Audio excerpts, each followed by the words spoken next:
Hey, it's AJZulu here, and Pyke is here. This is the latest and newest League of Legends champion, and I would like to talk about his design and some similarities he has with a few other Dota 2 heroes. And I find some of the similarities quite fascinating. Let's first start with his passive. Now his passive, first off, is most similar to Slark's regen, and that's about it. No other part. So as we can see here, he takes a little bit of damage, and when he goes into a place where the enemy cannot see him, he then regens the amount. Let's just look at it again. We see this gray bar over here that shows how much HP he will regen once he gets his passive and he goes invisible. But before we start comparing this with the Dota 2 champion, this actually reminds me of Evelyn a bit, but in the sense of the more AP she builds on her, the more HP she will be able to regen, or a higher percentage HP. If she only builds HP, she won't be able to regen as much. But another aspect in Pyke's passive is that the more HP he builds, he actually doesn't really get it. It's then transferred into AD damage. So the more health you build, you then get damage instead of health. And so you mix health and damage, like Red Mercy's video on building nothing but black cleavers, you're gonna get a lot of damage. Now let's go to Dota 2 and Slark. In Slark's case, when he is unseen, he regens maximum HP per second. And in this case, it's in his ultimate passive, not active. That's a totally different topic that I won't get into. But his maximum HP regen is 3% up to 7% at max rank. So in this case, he's able to regen up to full no matter what, as long as he is unseen. As for Pyke, there seems to be a limit on how much HP he could regen up to based on how much damage he has taken and at what level he is during that game. If he is at max rank, he will be able to heal up much more than before. The next skill is a regular hook that has two components, bone skewer, called bone skewer, and here we can see if he charges the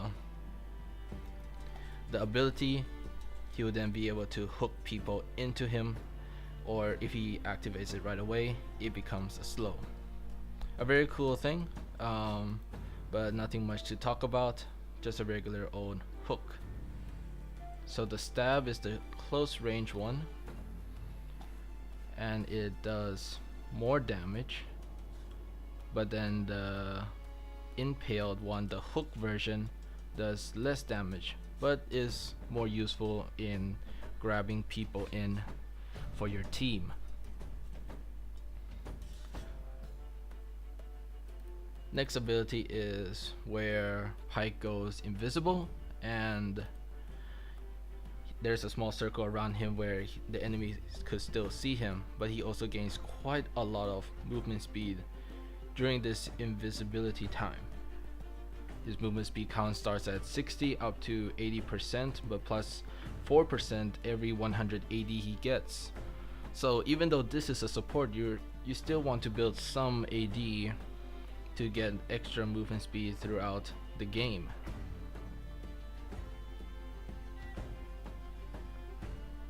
There's nothing more to this. You don't get any attack speed or extra damage coming out of it, but the massive movement speed and the duration of the invisibility, or camouflage as they call it, is quite useful nonetheless.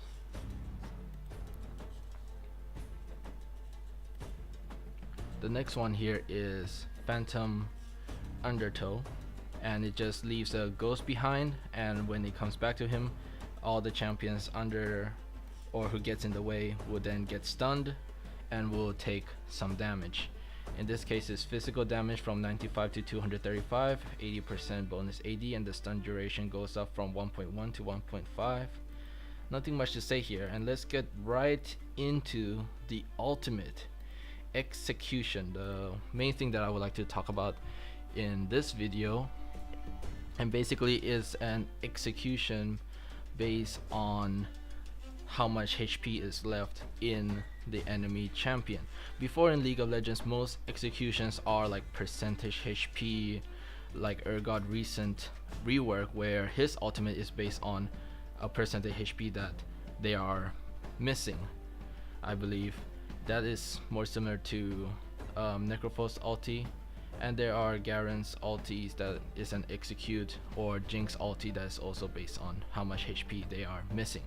But for Death from Below, the name of Pyke's ultimate, he will execute enemies who are below 185 HP to 620 based on his levels. So from level 6, of course, you get the ultimate, so 6 to 18. At level 6 it starts at 185 and it goes up to 620 at max level,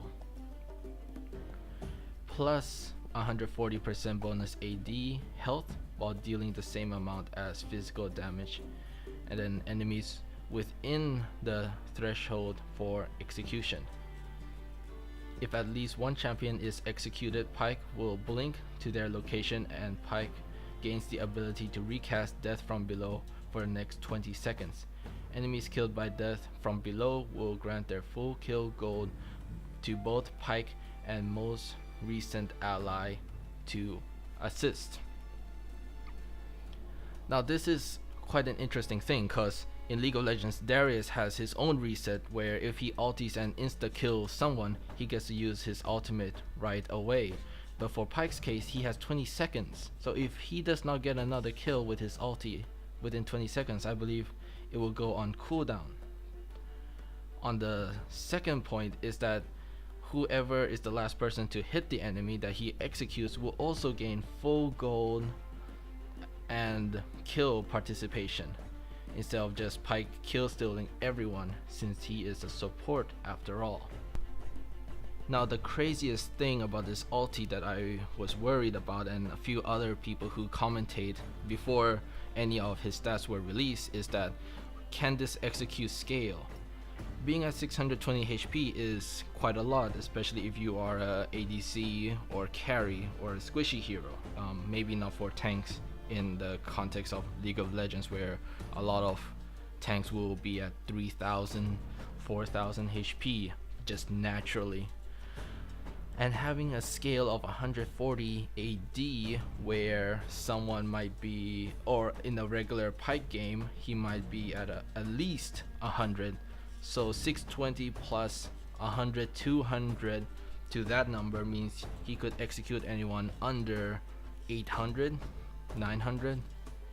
It's getting quite close to 1000 HP, which then goes into Cho'Gath's ultimate, which some of you might know. He does pure damage based on how much HP he gets, and it's quite common to see him do 1000 pure damage to anybody, and it's quite ridiculous if you ask me, for someone with so much HP as a tank but is able to do so much pure damage at the same time. But that's for another story. Now let's get into the Dota 2 aspect of he gets an execute based on how much HP. That is just crying out for Axe. Now Axe here, he gets his own execution called Calling Blade, and basically he does damage from 150 to 300, but if the enemies are below his kill threshold of 250, 325 at second level, or 400 at max level, he will insta kill them, I'm sorry. And this goes through almost every single thing in Dota 2. There's almost no way to stop it. Even abilities that are supposed to prevent you from death can go through it. It's a crazy ability. In the past, there's an upgrade to this ulti where the kill threshold actually gets increased by purchasing an item called Aghanim Scepter. That has been changed to something else for even though one might think an upgrade where you don't need to get the enemies as low to execute them would be an awesome upgrade, it's actually not that great or useful for the cost. So in this case, what does he give to his allies? Basically, when he gets a kill, all allies including himself will gain a movement speed bonus of 30% and attack speed bonus of 30% for when he gets a kill. He does not share any of the kill gold to his allies, and that's about the end of the story. While in Pyke's case, when he gets a kill, the enemy or his allies gets the gold and experience. So then who gives gold and experience? Actually, it's Bounty Hunter with track. Now in Bounty Hunter's case, he does not need to get the kill. His ultimate is to put a debuff on the enemy, and I'll just talk about the relevant information that you need to know. Is that if you or your allies kill the person who is under track, Bounty Hunter gets bonus gold regardless if he gets the kill or not of 150 to 350, which could be improved with his talent tree, and his allies will get a bonus of 40, 80 to 120 gold based on the levels of the ultimate itself. So in this case, his allies are not actually getting the same gold as Pyke is. In Pyke's sense, if Pyke gets 300 gold for the kill, his allies then gets 300 gold, or if he gets a shutdown, the allies get the shutdown.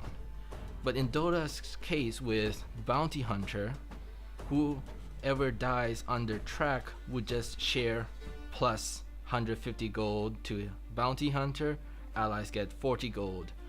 But then any shutdown gold will go only to the person who gets the kill, not to the allies. The allies only get 40, 80, 120. A Bounty Hunter then gets like the kill himself, he gets the shutdown, but his carry will not. And that's not a great thing, since Bounty Hunter is usually roaming support just like Pyke, but not at this assassin level. Most of the time in Bounty Hunter's case, they are supposed to buy more support items. He gets a lot of gold compared to other supports. He can purchase more expensive support items to then help the team to win the game. There are some off meta builds to just go assassin full damage Bounty Hunter, but it's not really the best way to play. I think most people would agree on that. You can do it, but not the most efficient. In Pyke's case, as he is still a support, the only thing that keeps him as a support just seems to be his hooks. He hooks in the enemy, and then and he is able to share the goal with his allies. But I just don't understand what stops him from just going mid, getting a lot of farm like a carry would, going around executing people, and then snowballing his own teammates as well. Maybe having two carries and a support being like a secondary carry that will come online later on in the game might be possible. Mage supports that are considered as carries like Lux, Xerath, Veigar, they all scale and they can just build AP items to do a lot of damage in the later stages of the game while not really needing to build a lot of support items for their team.